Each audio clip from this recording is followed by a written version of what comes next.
Hello student, कैसे हैं आप सब। एक बार पुनः शिव कोचिंग क्लासेस पर स्वागत है। उम्मीद करता हूं आप सब अच्छे होंगे, बेहतर होंगे, मस्त होंगे, आपकी पढ़ाई भी बेहतर चल रही होगी। क्लास 11th केमिस्ट्री में चैप्टर सेकंड में आज का टॉपिक है कक्ष और कक्षक में अंतर, आर्बिट और आर्बिटल।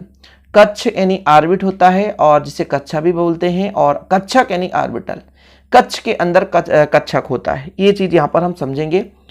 तो चलिए शुरू करते हैं। पहले बच्चों, जो आपका कक्ष होता है वो आपका नाभिक के चारों वृत्ताकार पथ होता है। जैसे हमारा एक परमाणु है, छोटा सा परमाणु है ना, ये परमाणु है, इसमें प्रोटॉन न्यूट्रॉन है।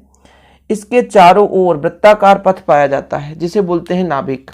ठीक है, थोड़ा समझने की कोशिश करेंगे। इसके नाभिक के चारों ओर वृत्ताकार पथ पाया जाता है जिसे हम क्या बोलते हैं, कक्ष बोलते हैं। क्या? कक्ष, जिसे कक्षा भी कहा जाता है, नाभिक नहीं। नाभिक के चारों ओर, नाभिक के चारों ओर वृत्ताकार पथ। ये लो भाई, ये पहला पथ था, ये दूसरा पथ हमने बना दिया। नाभिक के चारों ओर का वृत्ताकार पथ जिसे क्या बोलते हैं, कक्षा बोलते हैं या कक्ष बोलते हैं। यहाँ इलेक्ट्रॉन जो है क्या करते हैं, चक्कर लगाते हैं। ये नाभिक के चारों ओर का वृत्ताकार पथ होता है जहां पर इलेक्ट्रॉन क्या करते हैं, चक्कर लगाते हैं बच्चा लोग। ये हो गया हमारा क्या, कक्षा हो गया। एक और हम बना देते हैं क्योंकि हम KLMN 4 यहाँ पर कक्षा समझाएंगे आपको। कक्ष या कक्षा वही है, कक्षक अलग है। क्या? कक्षक अलग है। इसको जो बताने वाला व्यक्ति कौन था जरा बताओ। बोर का परमाणु मॉडल आपने पढ़ा है, बोर का सिद्धांत आपने पढ़ा है, तो बोर के अनुसार ही इसको समझाया जा सकता है कि कक्षा क्या है। नाभिक के चारों ओर का वृत्ताकार पथ जहां इलेक्ट्रॉन चक्कर लगाते हैं उसे कक्ष या कक्षा कहते हैं। जो हमारा पहला होता है इसे K से दर्शाते हैं, दूसरा L से, तीसरा M से, और जो चौथा होता है N से, KLMN। ठीक है, ये हमारा पहला था, ये हमारा दूसरा, फिर ये हमारा तीसरा, ये हमारा चौथा। अब इन कक्षा के अंदर कक्षक होते हैं, कक्षा के अंदर कक्षक होते हैं। जैसे आप पढ़ोगे S कक्षक, कौन कौन से कक्षक, S कक्षक, P कक्षक, कौन कौन से कक्षक मेरे बच्चों, S कक्षक, S कक्षक। ठीक है, यानी S ऑर्बिटल। फिर आप पढ़ोगे P कक्षक, कितना, P कक्षक। फिर आप पढ़ोगे D कक्षक, D कक्षक, और आपका लास्ट हो जाएगा F कक्षक। इसलिए समझा रहा हूं क्योंकि ये सब जरूरत पड़ेगा। ओके सर, इसमें जो मैं बात करूं तो इसमें अधिकतम 2 इलेक्ट्रॉन भर सकते हैं। कितने? 2 इलेक्ट्रॉन। इसमें अधिकतम हम 6 इलेक्ट्रॉन भर सकते हैं। P कक्षक में, P में 3 कक्षक होते हैं, जैसे इसमें 1 कक्षक हो गया, P में 3 कक्षक हो जाएगा, है ना। और फिर जो D में है वो कितने कक्षक पाए जाएंगे, 1 2 3 4 5। तो इसमें कितने इलेक्ट्रॉन, सॉरी इसमें 3 है तो 3 कक्षक, तो इसमें 6 इलेक्ट्रॉन, इसमें 5 कक्षक हैं तो 10 इलेक्ट्रॉन। और F में कितने कक्षक पाए जाते हैं, ठीक है। ये लो भाई साहब, ये F में कक्षक कितने पाए जाएंगे, तो 1 2 3 4 5 6 7, टोटल 7 कक्षक। ठीक है, तो S कक्षक, S में 1 कक्षक पाया जाता है। P उपकोष में, SPD क्या है, ये उपकोष हैं। ये सभी के सभी, इनकी मैं बात करूं कि ये क्या है सर, ये बताओ, तो ये उपकोष हैं। क्या है? उपकोष, यानी सब ऑर्बिट जिसको बोलते हैं, उपकोष। अब इन उपकोष के अंदर यानी S कक्षक, P कक्षक, मतलब यहाँ पर हमने क्या बताना चाहा, S कक्षक P कक्षक का मतलब ये है कि S में भी कक्षक है, P में भी कक्षक है, D में भी कक्षक है, F में भी कक्षक है। तो S में कितने कक्षक हैं, 1 कक्षक, P में 3 कक्षक, D में 5 कक्षक, और F में आपके 7 कक्षक हो जाते हैं। तो कहने का मतलब भाई कक्षा के अंदर ही कक्षक हैं।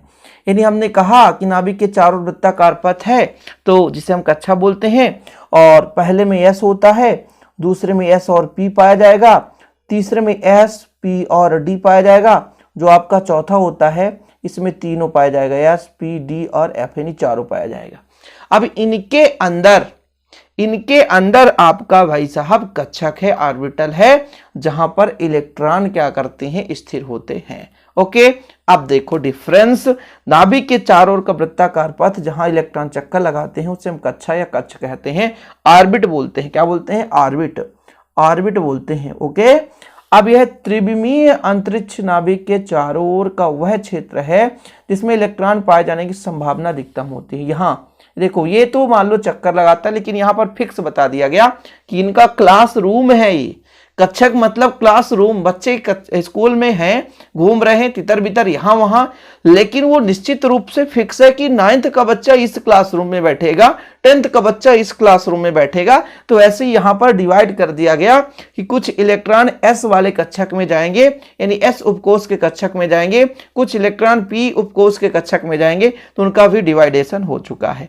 तो ये भाई अधिकतम इलेक्ट्रॉन पाए जाने की संभावना यही होती है। देखो ये आपका दूसरा हो गया, जो कक्षाएं हैं वो वृत्ताकार या दीर्घ वृत्ताकार होती हैं। कैसे होती है? वृत्ताकार या दीर्घ वृत्ताकार आपने भी देख ही लिया। लेकिन जो कक्षक होते हैं वृत्ताकार भी हो सकते हैं, डमरूनुमा भी हो सकते हैं, दो डमरूनुमा। हम आगे चलकर एस कक्षक की आकृति बताएंगे, यानी एस उपकोष में हम जो भी कक्षक हैं उनकी आकृति जैसे वृत्ताकार हो जाएगा, है ना। डमरूनुमा तो ऐसा, डबल डमरूनुमा मतलब एक ऐसा भी लिख सकते हैं, और डबल डमरूनुमा ऐसा भी हो सकता है, ये लो ये डबल डमरूनुमा। तो भाई साहब इस प्रकार की आकृति भी पाई जाएगी, आगे चलकर हम समझाएंगे आपको।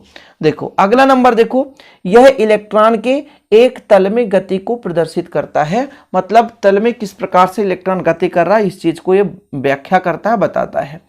यह इलेक्ट्रॉन के वेग को त्रिविमीय क्षेत्र में प्रदर्शित करता है। त्रिविमीय मतलब तीनों डायरेक्शन में। इसमें कहता है एक ही तल मतलब एक ही तल का मतलब द्विविमीय होगा, जबकि पहले ही बता दिया गया कक्षक क्या है भाई साहब, तो त्रिविमीय अंतरिक्ष का वह क्षेत्र है जहां पर इलेक्ट्रॉन पाए जाने की अधिकतम संभावना होती है। त्रिविमीय मतलब तीनों दिशा में इलेक्ट्रॉन इधर उधर गति कर सकते हैं।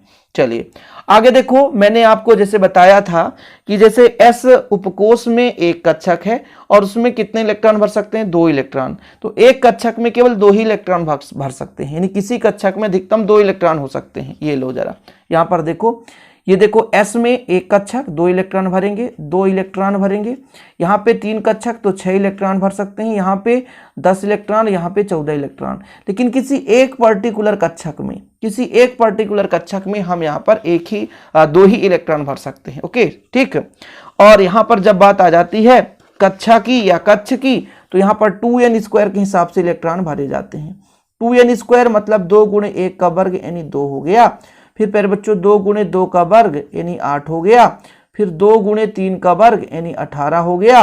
फिर आपका 2 × 4 का वर्ग, तो 4 चौको 16 दूना 32, यानी आपका इलेक्ट्रॉन 2 8 8 18 18 32 इस प्रकार से इलेक्ट्रॉन भरे जाते हैं। ये चीज आपने पढ़ा है। चलिए हम आपको एक लेक्चर दिए थे, यदि नहीं देखे हैं तो कोई दिक्कत नहीं, डाउट होगा तो आगे भी करा देंगे, कि हाइजेनबर्ग के अनिश्चितता के सिद्धांत के विरुद्ध है। जो कक्षा है या कक्ष है हाइजेनबर्ग के अनिश्चितता के सिद्धांत के विरुद्ध होता है, जबकि जो कक्षक होता है ये हाइजेनबर्ग के सिद्धांत के अनुरूप होता है, यानी जो हाइजेनबर्ग ने अपना सिद्धांत प्रस्तुत किया उसके अनुसार ये कार्यरत है।